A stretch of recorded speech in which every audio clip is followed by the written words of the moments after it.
Ibadah pertama kita belajar dari Maria. Kenapa dia bisa punya keberanian berkata, ya, jadilah padaku menurut perkataanmu. Apa yang dia pahami sehingga dia berani. Lalu ibadah kedua, ada satu murid Yesus, jauh sebelum ada Petrus, ada 12 rasul. Siapakah dia? Tidak lain tidak bukan adalah Yusuf, ayahnya sendiri.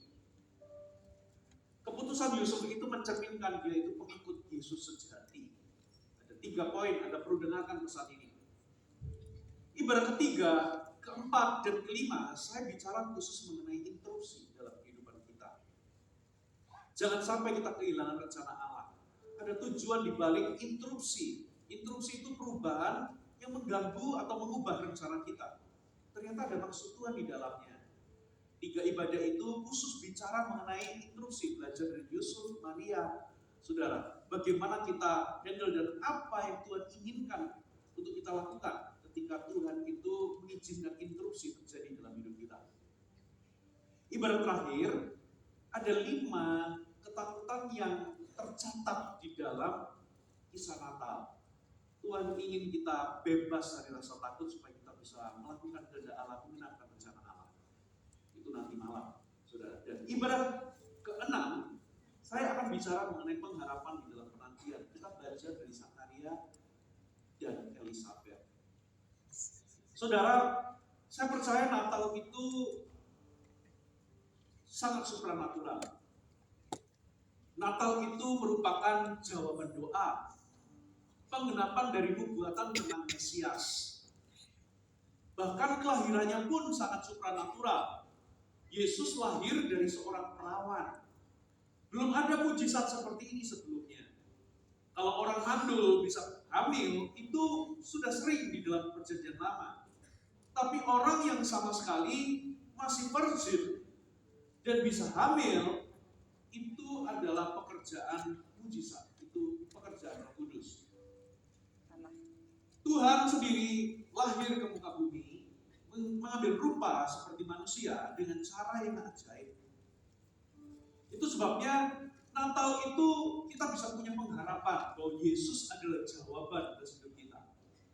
Kita bisa punya pengharapan bahwa kita akan menerima keajaiban, melihat mujizat terjadi dalam kehidupan kita.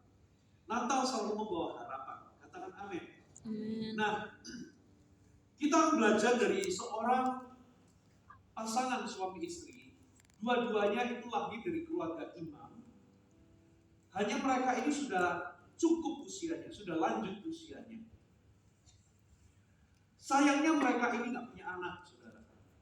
Saya percaya mereka berdua itu menanti-nantikan untuk punya anak, tapi nggak kunjung punya anak. Saudara, rupa-rupanya Tuhan itu punya rencana. Hari ini mungkin ini mewakili sebagian dari kita atau bahkan sebagian besar dari kita. Gak ada orang yang suka menunggu. Bahkan kita masak nasi pun kita kepengen cepat. Ya, kita ngantri di tol pun kita selalu pilih yang antriannya paling pendek. Kita nggak suka berlama-lama. Ada orang ngetem, lupa isi, kita langsung ngebel-ngebel. Karena kita nggak suka menunggu. Tapi dalam hidup ini selalu ada yang namanya delays.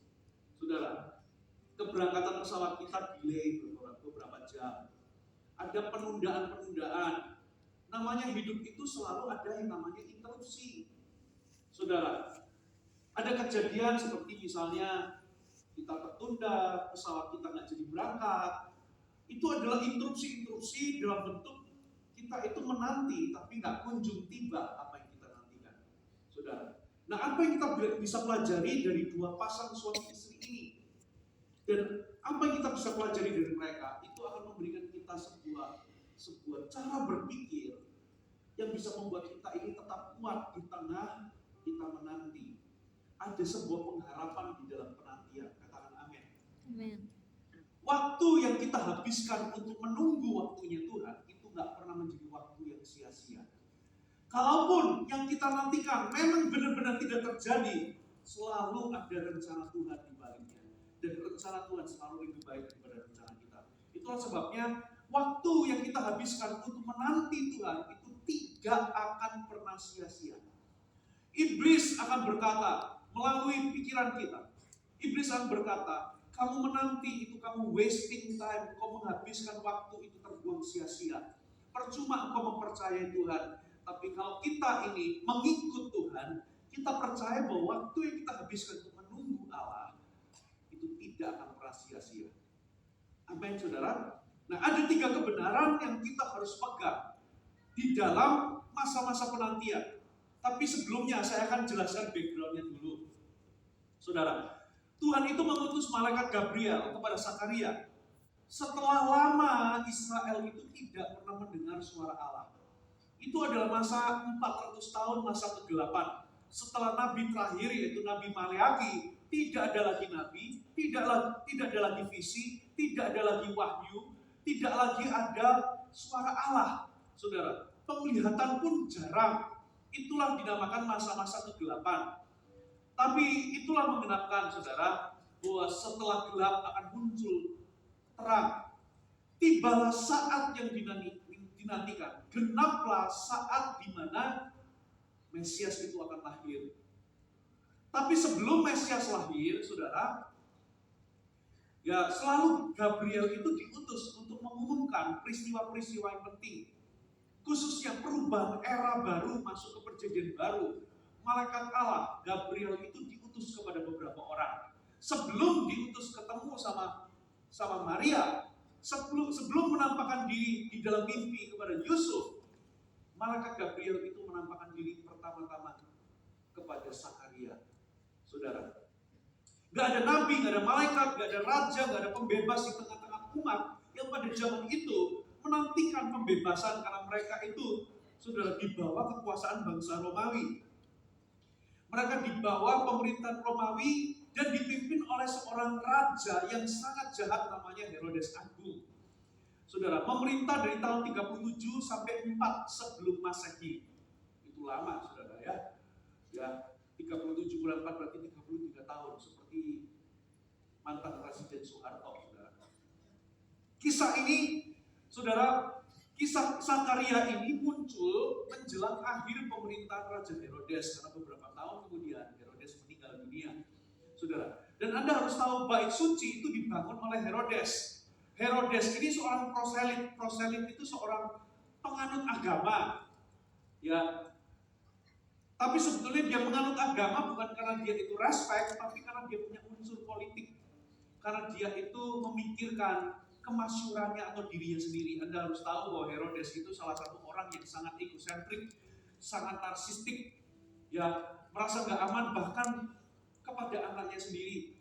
Anaknya dibunuh sendiri karena apa? Takut menyaingi dia, menggantikan dia sebagai raja.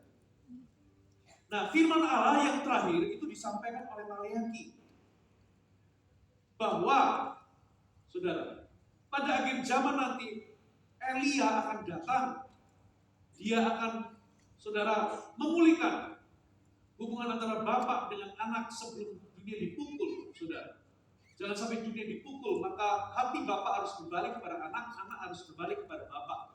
Dia akan membawa sebuah pelayanan, yaitu pelayanan pertobatan. Hati orang akan berbalik, hati orang yang sesat, hati orang yang jahat akan berbalik kepada Tuhan. Dan rupa-rupanya, saudara, kehadiran malaikat itu memberikan sebuah kabar bahwa firman yang terakhir diucapkan Maleaki, saudara, itu akan digenapkan dalam kehidupan Sakaria dan Elizabeth. Nah, coba kita baca sama-sama Lukas 1 ayat 5 sampai 9 pertama-tama. Pada zaman Herodes, Raja Yudea, adalah seorang imam yang bernama Sakaria dari rombongan Abia, maksudnya dari grup Abia. Saudara harus tahu ada 24 grup. Ya, itu adalah divisi para imam yang dibentuk oleh Daud untuk melayani tempat kudus bagian dalam. Ya, nah Abia ini Sakaria ini termasuk dalam grup atau divisinya Abia, saudara. Lalu dikatakan istrinya itu juga berasal dari keturunan Harun yang namanya Elizabeth. Berarti istrinya itu termasuk garis keturunan para imam.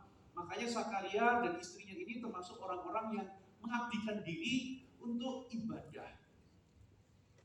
Keduanya adalah benar di hadapan Allah, hidup menurut segala perintah dan ketetapan Tuhan dengan tidak bercacat. Kalau Alkitab berkata demikian, berarti ini pujian lahir dari Tuhan sendiri. Gak ada pujian yang tertinggi kecuali Tuhan sendiri memuji kita. Saudara, Tuhan itu memuji, mencatat di Alkitab bahwa keduanya itu hidup benar di hadapan Tuhan. Bahkan dikatakan hidup menurut segala perintah ketetapan Tuhan dengan tidak bercacat. Namun sayangnya, dikatakan ayat 7, mereka tidak mempunyai anak. Sebab Elisabeth itu mandul dan keduanya sudah lanjut umurnya. Saudara harus tahu pada zaman itu, saudara, tanda langsung seseorang itu diberkati, tanda langsung dari berkat Allah adalah punya keturunan. Nah, jadi Elisabeth dan Zakaria ini hidupnya sebuah paradoks. Mereka itu hidup benar, mereka hidup kudus, menuruti perintah Tuhan, mereka itu hidup berkenan di hadapan Tuhan. Tapi kenapa kok mereka itu nggak punya anak? Karena pada zaman itu orang kalau nggak punya anak, itu sebuah sign of brokenness. Ada sesuatu yang terjadi dalam kehidupan mereka. Entah mereka itu dihukum Allah atau dikutuk. Pasti ada sesuatu. Nah, itulah sebabnya, saudara, Elisabeth itu dapat julukan orang saleh tapi nggak punya anak. Sebetulnya itu adalah sindiran, saudara. Itu adalah sebuah aib. Makanya setelah doanya dijawab dia punya anak, dia berkata, Tuhan telah menjauhkan aib daripadaku. Kenapa, saudara? Karena pada zaman itu seorang wanita itu diukur dari keturunannya. Kalau dia punya banyak anak, maka dia lebih berharga. Kalau punya sedikit anak, cukup berharga. Kalau nggak punya anak, nggak berharga sama sekali. Pada zaman itu, saudara, tradisinya. Nah, jadi Elisabeth ini dipandang sebagai wanita saleh, tapi nggak punya anak. Zakaria dan Elisabeth itu tahu apa artinya sakitnya menunggu. Bahkan mereka dikatakan apa, saudara? Tadi ayat terakhir dikatakan Elisabeth mandul dan keduanya sudah lanjut umurnya. Saudara, jadi mereka itu tahu apa namanya sakitnya menunggu. Bahkan mungkin sampai satu titik mereka merasa bahwa segalanya terlambat. Mereka mungkin sudah berusaha, mereka menunggu, tapi begitu ditunggu-tunggu nggak datang-datang sampai lanjut umurnya, mereka menyangka bahwa it's already too late. Semuanya sudah terlambat, saudara.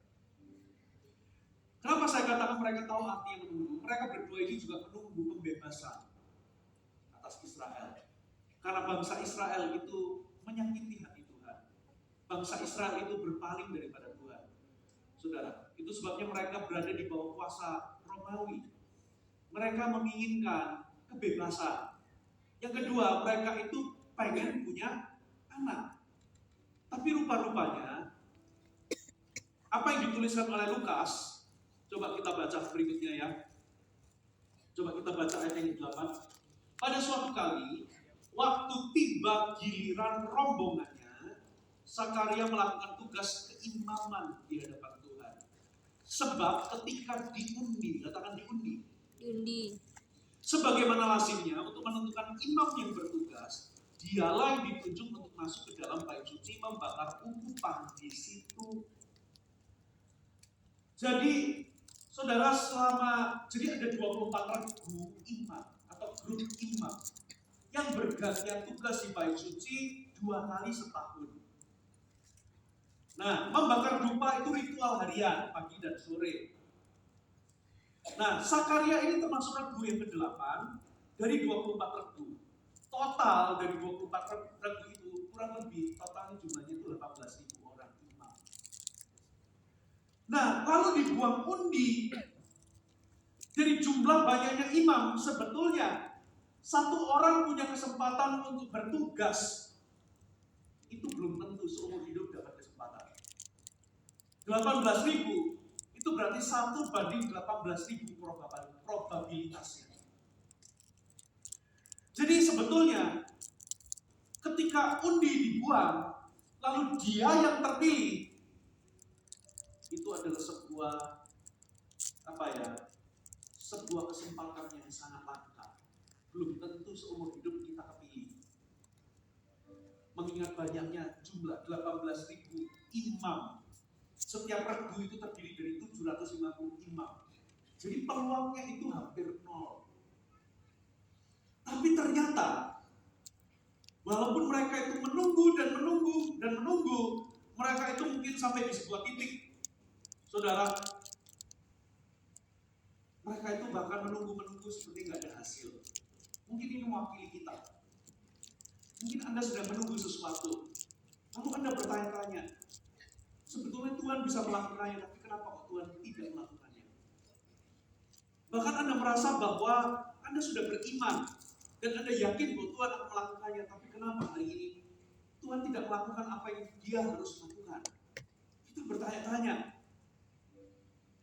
Mungkin beberapa di antara saudara persis seperti Sakaria, persis seperti Elizabeth. Saudara sudah menikah bertahun-tahun, tapi Anda menunggu anak gak kunjung punya anak. Sementara Anda lihat orang di samping kanan kiri, ada orang-orang bahkan menggugurkan kandungannya. Punya anak tapi dibuang anaknya. Sementara Anda kepengen anak, gak dapat anak. Anda merasa kok hidup ini gak adil, saudara. Ada orang yang gak mengharapkan kehamilan, hamil. Anda mengharapkan kehamilan, gak hamil. Anda menunggu, seperti kok waktu ini, kok semuanya kok gak adil, saudara. Anda mungkin menunggu terobosan keuangan, Anda menunggu kesembuhan, Anda menunggu Tuhan melakukan sesuatu dalam kehidupan Anda seperti yang Tuhan janjikan. Anda menunggu pertobatan anak saudara, Anda menunggu perubahan dari suami atau dari istri saudara, Anda menunggu sebuah pemulihan yang Anda harapkan. Tapi apa yang Anda tunggu gak kunjung tiba, saudara. Itulah yang dialami oleh Sakaria. Tapi rupa-rupanya tiba-tiba, katakan tiba-tiba, buang undi, dia terpilih masuk di dalam ruang kudus. Tahukah saudara, Alkitab berkata Amsal 16 ayat 3, saya bacakan ya. Undi dibuang di pangkuan, tetapi setiap keputusannya berasal dari Tuhan. Kita bisa membuang undi, tapi Tuhan bekerja di balik layar. Tuhan pegang kontrol untuk semuanya. Jadi saya percaya pemilihannya Sakaria, kita menganggapnya itu probabilitas yang hampir gak mungkin, itu kebetulan. Itu adalah kesempatan langka, mengingat 18.000 orang, 1:18.000. Itu langka, tapi di mata Tuhan, itu bukan sesuatu kebetulan. Katakan amin. Tuhan memang merancangkan sesuatu. Jadi apa yang kita bisa pelajari di sini? Saudara, coba kita baca ayat 9. Sebab ketika diundi, sebagaimana lazimnya untuk menentukan imam yang bertugas, dialah yang ditunjuk masuk ke dalam bait suci dan membakar ukupan. Pelajaran pertama yang kita bisa petik dari Sakaria dan Elizabeth adalah diamnya Tuhan itu bukan berarti Tuhan tidak bekerja. Saudara ketika menunggu tidak ada jawaban, saudara merasa Tuhan itu diam. Seharusnya Tuhan itu melakukan sesuatu, tapi kok dia tidak melakukannya atau belum melakukannya. Saudara, kita menjadi bingung, kita menjadi curiga sama Tuhan. Kok Tuhan gak melakukan? Kenapa kok hidup serasa gak adil? Saya mau kasih tahu, diamnya Tuhan itu bukan berarti dia tidak aktif. Diamnya Tuhan bukan berarti dia tidak bekerja. Ternyata di balik masa penantian yang lama, mungkin Sakaria dan Elizabeth tidak ngerti apa yang dia alami. Mungkin bahkan mereka menyangka bahwa Tuhan itu diam, Tuhan tidak melakukan sesuatu. Tapi di balik layar, ternyata Tuhan itu sudah merencanakan sesuatu. Pada waktu yang tepat, tiba-tiba Sakaria terpilih untuk masuk. Berarti diam-diam tanpa kita sadari. Sekalipun Tuhan itu terlihat diam, tapi bukan berarti dia tidak bekerja. Katakan amin. Saudara, ini akan menolong kita, saudara. Karena Tuhan seringkali gak terlihat bekerja. Dia bekerja di balik layar. Kita gak tahu apa yang terjadi. Tapi Tuhan itu aktif bekerja, sekalipun dia terlihat diam. Saudara, itu yang harus kita ketahui. Tuhan itu bekerja sekalipun dia tampak tidak bekerja. Tampaknya nggak kelihatan dia bekerja, tapi dia aktif bekerja. Saudara,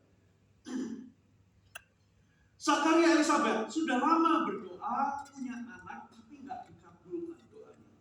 Bahkan mereka sampai di titik semuanya sudah terlambat. Pernah nggak Anda merasa semuanya terlambat? Pernah nggak Anda merasa Tuhan itu datang terlambat? It's too late. Anda merasa bahwa Tuhan harus datang di waktu tertentu, tapi dia nggak datang. Lalu semuanya terlambat. Pernah tahu kisahnya Maria dan Marta? Yesus itu dipanggil, tapi Yesus sengaja tinggal 4 hari berlambat-lambat. Begitu nyampe, saudara, Lazarus sudah dikubur. Pada zaman itu, saudara, kalau seseorang itu dikubur lebih dari 4 hari, kans untuk dia bangkit kembali itu sudah lewat. Orang Israel itu masih percaya kebangkitan karena di Perjanjian Lama Elisa membangkitkan orang mati. Ada banyak kisah kebangkitan orang mati. Kenapa? Karena lebih dari 4 hari tubuhnya semuanya sudah rusak, sudah membusuk. Saudara, bagi Maria, bagi Marta, Yesus datang terlambat. Tapi Tuhan kita tidak pernah terlambat. Katakan amin. Maria dan Marta punya schedule seharusnya Tuhan melakukan kapan. Tapi Tuhan kita punya schedule-nya sendiri. Apa yang kita anggap Tuhan itu terlambat, ternyata itu bukan terlambat. Tuhan selalu datang tepat pada waktunya. Makanya Alkitab berkata segala sesuatu itu indah pada waktunya. Katakan amin. Waktunya Tuhan itu kadang-kadang beda sama waktunya kita. Yang Tuhan mau adalah saudara percaya bahwa kalau Tuhan itu terlihat diam, bukan berarti dia tidak bekerja. Saudara, yang pasti di dalam kehidupan ini ada yang namanya divine delays. Itu adalah sebuah penundaan yang Tuhan atur sendiri. Sometimes Tuhan menunda sesuatu dalam kehidupan kita karena Tuhan punya tujuan yang berbeda. Tuhan ingin mengerjakan sesuatu di dalam diri kita sebelum dia memberikan apa yang kita inginkan, apa yang kita harapkan. Itu sama seperti begini loh. Ya, anak kita minta es krim. Oke, papa kasih es krim, tapi belajar dulu. Setelah belajar baru tak kasih es krim. Tuhan itu kadang menunda sesuatu.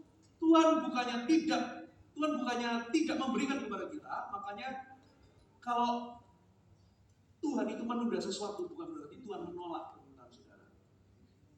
Penundaan itu tidak selalu berarti penolakan. Halo, amin. Tuhan akan memberikannya, tapi not now. Tuhan ingin kita belajar terlebih dahulu. Ada banyak hal yang terjadi. Saya pernah alami masa-masa menunggu, masa-masa sulit yang sangat lama. Sepertinya kok saya bahkan hampir di titik hampir menyerah. Kenapa kok Tuhan tidak melakukan, tidak menolong? Saya ini sudah tergencet-gencet untuk waktu yang lama. Tapi ternyata dulu saya nggak memahami, saya nggak mengerti kenapa Tuhan melakukannya. Yang Tuhan mau kadang-kala begini loh, Bapak Ibu. Kadang kita nggak mengerti mengapa Tuhan tidak melakukan sesuatu dan mengapa Tuhan melakukan sesuatu. Tuhan tidak menjelaskan kepada kita apa yang Tuhan ingin lakukan dan apa yang Tuhan tidak ingin lakukan. Kenapa, saudara? Ada 2 alasan. Yang pertama, kita memang nggak akan bisa memahaminya. Yang kedua, karena Tuhan ingin kita mempercayainya. Halo, amin. Makanya kadang-kala kita disuruh menunggu. Kita nggak ngerti kenapa disuruh menunggu. Kita seringkali ngomong begini, "Nak, kamu tunggu ya." Loh, kenapa sih kok menunggu? Sudah, Papa sulit lu jelasin, pokoknya kamu percaya aja. Seringkali Tuhan itu nggak menjelaskan apa maksudnya, tapi Tuhan minta kita taat. Sekalipun kita nggak memahaminya. Kenapa? Tuhan ingin kita percaya. Kalaupun dijelaskan, kita nggak mungkin bisa mengerti. Makanya Yesus satu kali, Yesus itu melakukan sesuatu.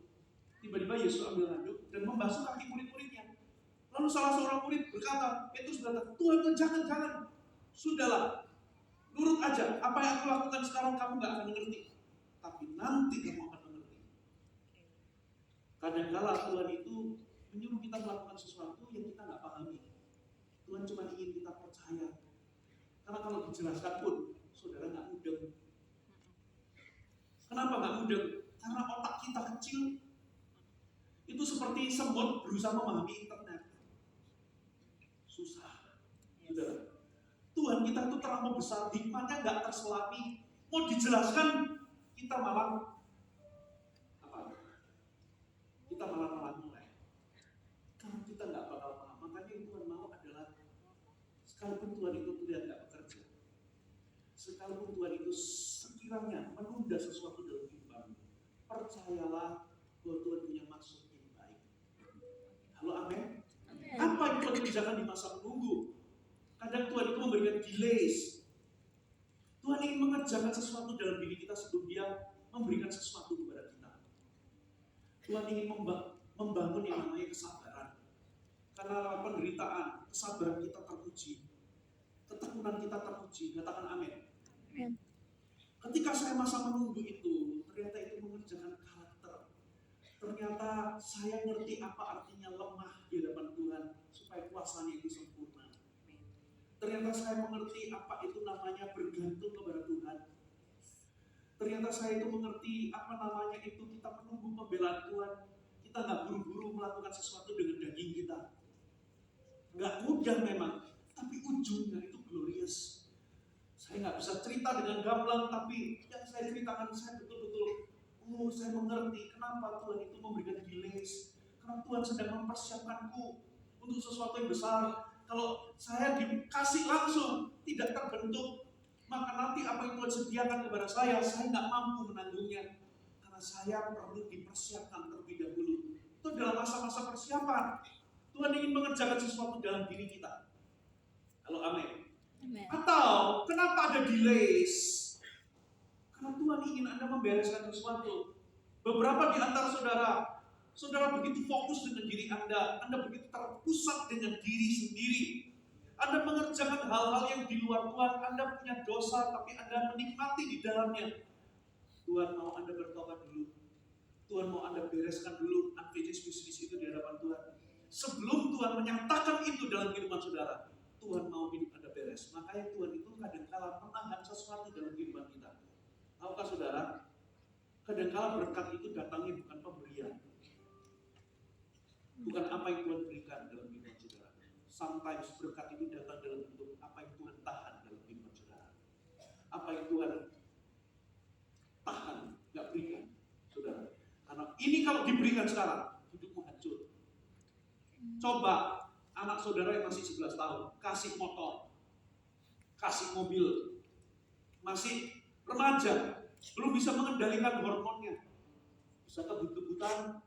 Saya pernah ingat kejadian di salah satu kota di jalan tol, terjadi kecelakaan hebat. Yang nyetir umur 13 tahun, temennya meninggal, sudah nasi sudah menjadi bubur. Saya nggak bisa bayangkan gimana perasaan orang tuanya, pasti menyesal. Jadi berkat itu kadangkala bukan apa yang diberikan, kadangkala berkat itu datang dalam bentuk apa yang Tuhan tahan dalam kehidupan kita. Makanya sometimes ada delays. Yang Tuhan mau adalah Anda percaya, katakan amin. Amin. Saudara percaya bahwa kalau Tuhan itu tidak terlihat bekerja, Tuhan itu kelihatannya diam, tidak berarti Tuhan tidak bekerja. Sometimes Tuhan menahan sesuatu untuk mengerjakan sesuatu. Sometimes Tuhan menahan sesuatu supaya Anda bereskan dulu hidup Anda, bereskan dosa dulu. Ada hal tertentu yang Tuhan itu mau buang dalam kehidupan kita, Anda bereskan dulu, baru itu akan datang dalam kehidupan saudara. Yang kedua, saudara, kita baca Lukas 1 ayat 10 sampai 17. Ini lanjutannya. Sementara itu, seluruh umat berkumpul di luar dan sembahyang. Jadi, karena dia terpilih, maka di dalam dia membakar ukupan. Saudara, di situ ada mezbah, dia menaruh api di situ, membakar pipa di situ. Sementara seluruh umat itu kumpul di luar dan sembahyang. Waktu itu adalah waktu pembakaran ukupan. Ukupan itu adalah, kalau di luar itu ada mezbah, tapi itu mezbah korban bakaran. Tapi di dalam tempat kudus itu adalah mezbah dupa yang dibakar untuk menjadi wangi-wangian yang berkenan di hadapan Tuhan. Maka tampaklah kepada Zakaria seorang malaikat Tuhan berdiri di sebelah kanan mezbah pembakaran ukupan. Melihat hal itu, ia terkejut dan menjadi takut. Katakan terkejut dan takut. Tetapi malaikat itu berkata kepadanya, ternyata tujuan malaikat itu bukan menakut-nakuti. Tapi Anda harus tahu, pada zaman itu gak ada penglihatan, gak ada nabi 400 tahun, gak ada suara Tuhan, tidak ada kunjungan malaikat. Saudara, tiba-tiba malaikat ngomong untuk orang sesenior Zakaria. Zakaria itu imam senior, itu seperti pendeta senior. Saudara, itu kalau dalam konteks gereja kita, GMS, saudara pernah tahu pendeta Samuel Ladoko yang di Pusat? Itu adalah salah satu orang yang kita seniorkan. Bukan kita seniorkan, itu pendeta junior yang kita hargai, kita hormati. Nah, ini Zakaria ini sudah sangat senior. Bahkan hamba Tuhan senior pun kaget melihat penampakan malaikat. Karena malaikat pada zaman itu jarang. Mereka itu ada dalam masa-masa kegelapan. Tapi rupa-rupanya malaikat itu datang bukan untuk nakut-nakutin. Ternyata malaikat itu datang berkata kepadanya, jangan takut hai Zakaria, sebab apa saudara? Doamu telah dikabulkan dan Elisabeth istrimu akan melahirkan seorang anak laki-laki bagimu dan haruslah engkau menamai dia Yohanes. Engkau akan bersukacita dan bergembira, bahkan banyak orang akan bersukacita atas kelahirannya, sebab ia akan besar di hadapan Tuhan dan ia tidak akan minum anggur atau minuman keras. Ia akan penuh dengan Roh Kudus mulai dari rahim ibunya. Ia akan membuat banyak orang Israel berbalik kepada Tuhan dan pada Tuhan Allah mereka. Dan ia akan berjalan mendahului Tuhan dalam roh dan kuasa Elia untuk membuat hati bapak-bapak berbalik kepada anak-anaknya, hati orang-orang durhaka kepada pikiran orang-orang benar,